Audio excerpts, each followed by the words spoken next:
Hello and welcome to Nintendo Everything. I'm Easy and today I got something a little bit special to share with you. You see, one of our editors here, Oni Dino, had the opportunity to go to the Square Enix Café. Now for those of you who don't know what the Square Enix Café is, there's basically, it's part cafe, it's part gift shop, and what they do is they put around themed meals depending on what their kind of biggest game is at the moment. And of course, a lot of you at home at the moment are playing one of their biggest games, and that's Project Octopath. Octopath Traveler. There's actually a few of these cafes, but the one that Oni visited was the one in Tokyo. And he actually did a short visit to the one in Osaka as well. Now, Oni's given me permission to share a bunch of these photos with you, so I'm just going to go through some of the photos, give a bit of a description on some of them and what I think of them, and then what I encourage you to do is actually go look at the website, because Oni actually wrote about his experience going to the cafe, what the food was like, as well as a bit more of a detailed description of everything that's on the menu there as well. Get ready to be really envious of a whole bunch of food and a whole bunch of collectibles as we go through these photos.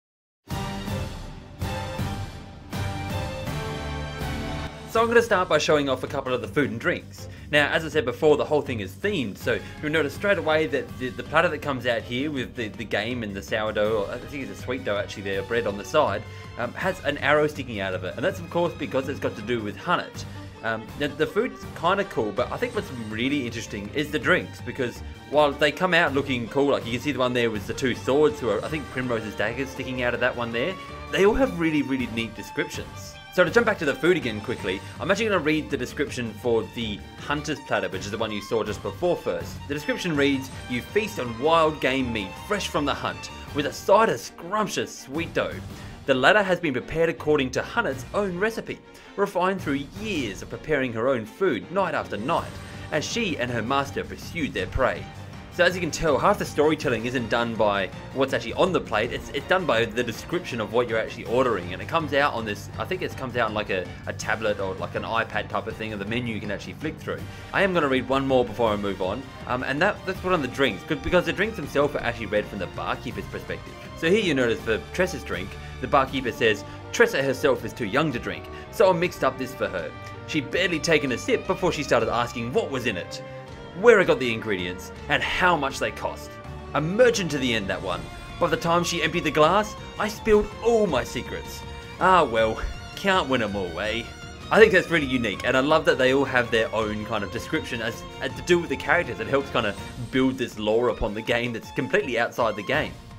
Now I want to jump from the food to some of the art, because we had a collector's edition that I actually did an unboxing for a little while ago, and the collector's edition doesn't actually come with an art book, which is a bit of a strange omission. But maybe it's because they wanted to display it in here, and maybe we'll get that collector's book a little bit later down the track. Because you see some of the art here, and it's all really interesting. You actually get to see some of the early character designs, some with different hairstyles or different clothing choices. So I think it's really cool that we get to see that, and I do hope they do an art book for this, because this art looks really interesting. And while we're sticking with the art, I actually do want to do a little bit of a showcase here of the fan art. I believe this was from the year prior to when they had that initial demo that came out. Basically, after they released the initial demo, they must have had a whole bunch of fans that were very interested in the project and sent them a bunch of their artwork and thank you letters and Merry Christmas letters and stuff like that, as you're seeing on here. I think my favourite piece though out of these is the one that has Ulbrich and Primrose both standing next to Joy-Cons. Like, it never connected to me that, you know, one's blue and one's red, and the art looks so in place. I kind of wish that this art just got released separately themselves, so hats off to the person who did that one. Lastly, I want to move on to some of the stuff you can buy. Now obviously you can expect to buy stuff like coasters and mugs and a few other keychains and collectibles like that, but they had a few other cool collectibles as well. Like they actually had this, I guess it's just a sheet of paper that has the map border around it, and on the inside all the characters and all their different designs depending on what class you choose. So they're showing it off in 16:4, but I guess you could say it's 8 classes by 8 characters, and all the different forms that they can kind of change into. It looks really cool, and it's a piece that I would really want if I went there. The last thing here that I just absolutely adore are these little pixel art designs of the characters. You can see like Therion standing in front of a chest, or TRESSA selling her merchant wares.